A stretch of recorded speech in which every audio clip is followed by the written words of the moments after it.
Welcome to Today at Wayne, a podcast that engages and informs the Wayne State University campus community. With news, announcements, information, and current event discussions relevant to the university's goals and mission, Today at Wayne serves as the perfect forum for our campus to begin a conversation or keep one going. Thanks for joining us.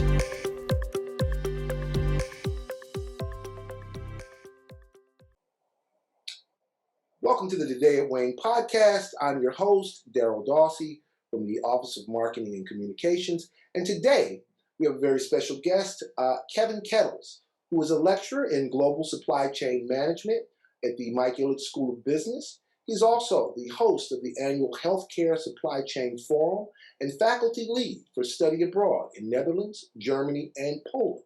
Kevin's also just helped MISB launch an MBA concentration in healthcare supply chain management. In addition, he was twice elected to the Grosse Pointe Woods City Council and has served as chair of the Grosse Pointe Woods Planning Commission. Welcome, Kevin Kettles. Thank you, Daryl. Thank you for having me. Great to have you. So, we've really been talking a lot about supply chain management in the last year or so as a result of the pandemic, as a result of the outbreak. We saw some key things perhaps break down around the country. We've had our fair share of struggles. I was wondering if you could kind of give me a sense of what the outlook for the rest of 2021 might be like for supply chain management, given many of the issues we've had, particularly in key areas such as healthcare, food, and some of the others. Sure. So what we're hoping to see from a supply chain perspective, the challenges that we have are around in adding capacity to vaccine production.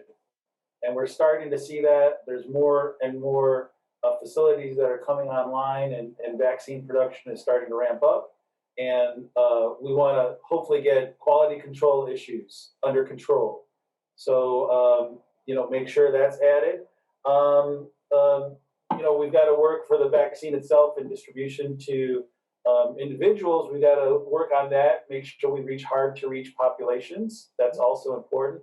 From a consumer perspective, probably around food, we're not seeing the same shortages that we saw before. We probably don't have exactly the same varieties as we had before, but we seem to have been caught up and get much of that under the control. And the same probably goes in paper and cleaning products. We're not seeing the same shortages and we're not seeing the same hoarding that we saw before. So I think really what we're hoping for in 2021 is to ramp up vaccine production so that we can get a larger and larger percentage of the U.S. and global population vaccinated. What were the biggest lessons learned over the last year? As far as you're concerned, what have we learned in terms of efficiencies, in terms of flaws in the system? What are the things that have sort of passed the stress test of the past year, and where do we need to do better as a country? Yeah, from a consumer perspective, we've done pretty good in adjusting. People's behavior and patterns changed during COVID. They spent more time at home. They consume more products at home versus going to restaurants and being in offices and stuff like that. And so some of those changes will probably stick around for a while. And so I think we've adjusted well there. As far as as far as what was the second part of the question? I was just wondering about the lessons learned from 2020.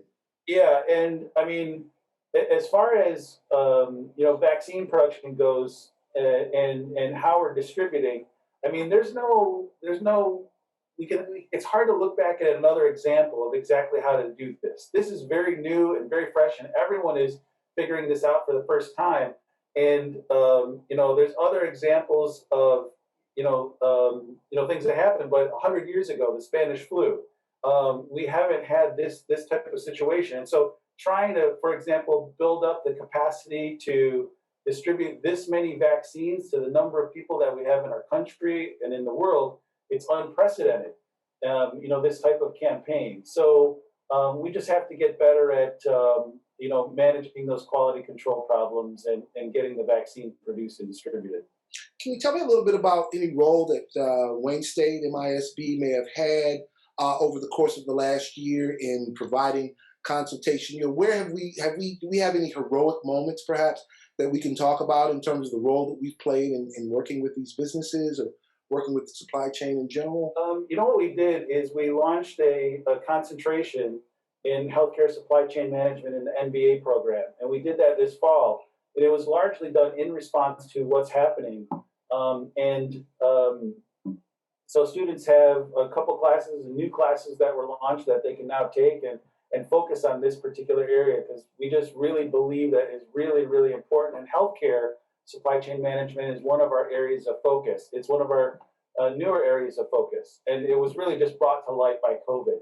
And in addition to that, we've had several healthcare supply chain forums to address issues in healthcare supply chain management. And we've done things specifically on the provider side for healthcare supply chain, but we've also looked to the supplier side. Like we're having, so we've looked at things like, delivering services in hospitals, but also delivering the COVID vaccine from a distribution perspective on a global scale. So we've really taken a look at these issues and helped, and worked with our business community as well, or the healthcare community in sharing information, and it's helped enlighten students. And I think our professional colleagues, we've all sharing this information has been really, really very positive. Right. Now, we are generally speaking in 2021, we've appeared to have turned the corner in terms of the pandemic. Things are certainly appearing to get better. I'm just wondering, I'm not so much wondering about the pandemic itself, but once this thing we've really got a handle on this thing, what are going to be some of the challenges facing the supply chain over the course of the next year or so? What are we looking at? I mean, it would seem to me there's still a lot that's going to have to be done in terms of recovery, and where does that come from? Well, we might have a high percentage of U.S. citizens vaccinated, by the end of this year, but not the world. Much of the rest of the world, and certainly the developing world, hasn't really even begun vaccination. There's a lot of countries that haven't started, and it could take years to vaccinate a global population and really get COVID under control. And so until that happens, then, we're always going to have to be cognizant of what's happening, because it's hard to absolutely control borders, and people will be coming in, and there'll have a certain amount of folks in the United States that won't get vaccinated, and you'll still have some challenges. So I think we're going to be thinking about this for a while. Are there is there potential for breaks in the links in the supply chain in other areas as we move forward through 2021? Are there other areas that perhaps may still be areas of concern as a result of what we've seen? Yeah, there's still, from the vaccine production, we still really have to ramp up production a lot. We're still looking at some of the raw materials that you use for, the chemicals that are used in vaccines, and also the organic materials, and also the packaging for vaccines. And you're talking about the glass, which is a very specialized glass, and the plastic, and the stoppers that are used to deliver vaccines. Those materials will have to continue to ramp up and make sure we have enough, because we still have only scratched the surface on delivering vaccine globally. I see. Now, outside of healthcare, what are some of those areas where we might want to, where there may be some areas of concern, where we want to make sure that we've shored everything up? Are there vulnerable spots in the supply chain in other fields? Probably. I'm gonna say that vaccine production is going to be, our biggest hotspot. Okay. You can have flare-ups in other areas, but I don't think there are as many concerns. I think we've had a lot of change in human behavior, how people, what products, people are choosing to purchase, and And some of these behaviors I don't think will necessarily go away right away. Let's get into that a little bit. Let's get into that. I think that's interesting. Adjustments.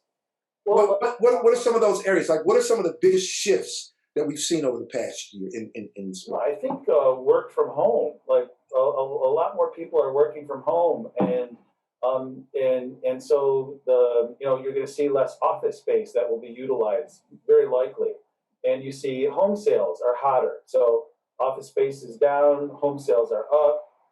Products that you use in the home, food that you purchase for consumption at home, that type of stuff, like exercise equipment at home.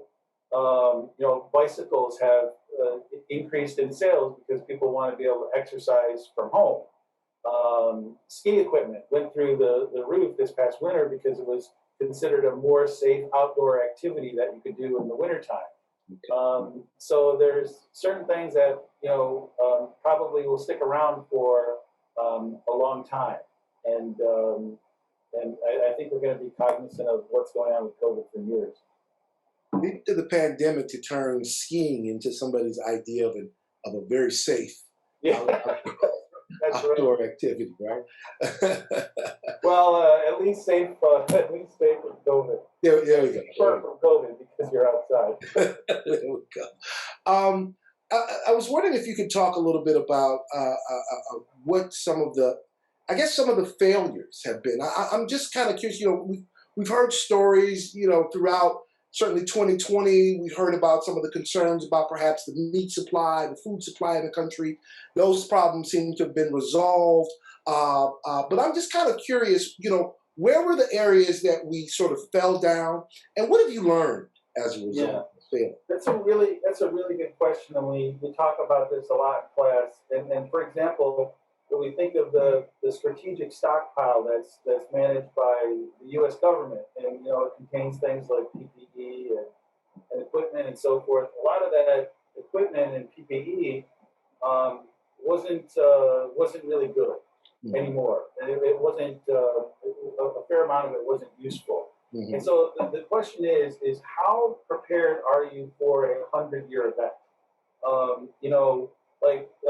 The U.S. government, hired certain facilities to be able to produce vaccine in the event of an emergency like this, but we saw challenges in getting them started up because we don't have the available expertise to staff these places. Mm-hmm. And so, the question is, how much do you spend every year to maintain for a disaster that can happen 5 years, 10 years, 25 years, 50, 100 years? Mm-hmm. Like, in 50 years, are people going to still be thinking about the possibility of a pandemic, right? As bad as, this one has been.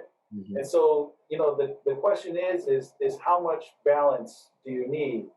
And, how big and how fresh do those stockpiles need to be?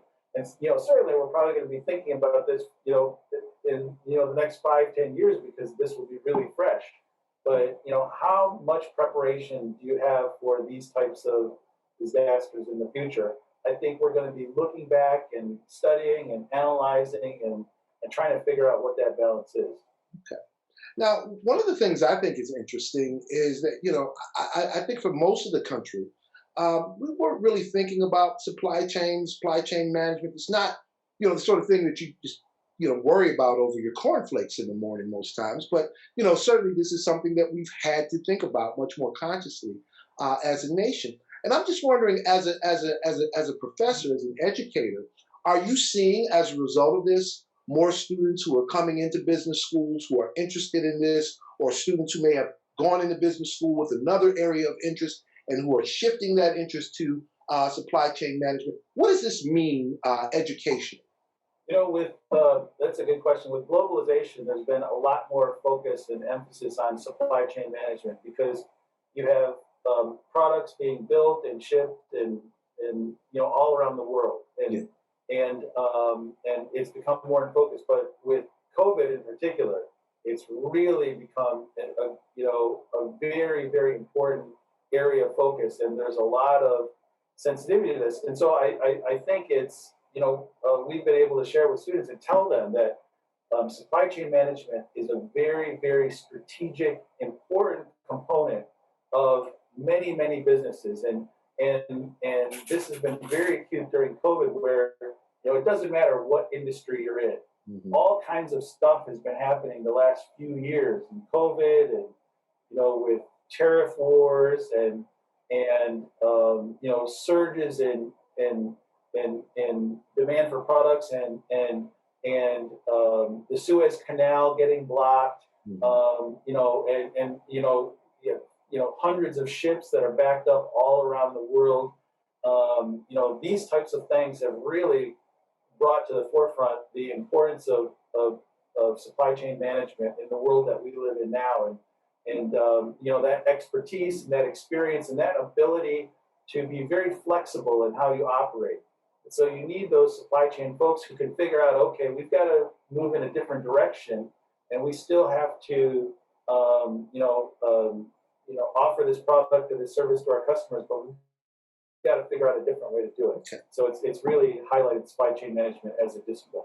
Can you give any kind of sort of hard numbers, any kind of sort of quantitative sense of how the interest in this has grown, how participation in it has grown? Do we kind of know what that looks like?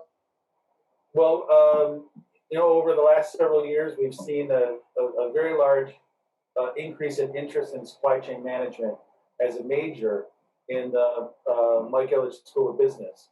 And so, that's probably, our classes are all full, and That's the best indicator, I suppose. Very good sign, yeah. We graduate a very high number of students in supply chain management, and a lot of students have jobs before they graduate because there's very, very high demand for students with these skill sets. Okay. And are there things that maybe we should look for? We talked a little bit about the MBA program being developed, being launched. What else may be sort of on the horizon, or at least in your ideal sense? What are some other areas where we may see Wayne State moving toward? Well, I think we'll in time we'll develop deeper relationships within the healthcare supply chain industry and work connections, and so we certainly look forward to that. We've got a lot of really interesting programs that we're collaborating with industry groups on and helping our students connect and get those job opportunities when they graduate, and I think we'll continue to do that, and we're really, really enjoying it, and I think our industry partners are appreciating this focus that's coming from Wayne State. Okay, wonderful. Well, Kevin, I know you're a really busy guy, so I don't want to take up too much more of your time. But I do want to give you an opportunity to talk a little bit about maybe something we may not have touched on.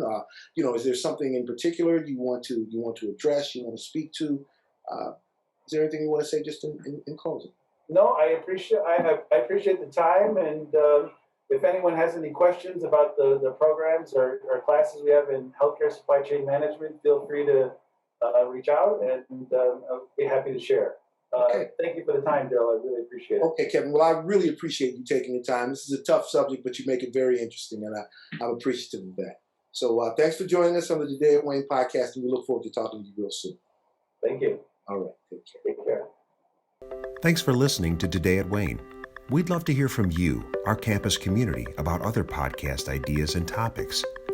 What compelling things are you doing to spread the good word about living, learning, working, and playing like a warrior? Let us know by visiting todayatwayne.edu.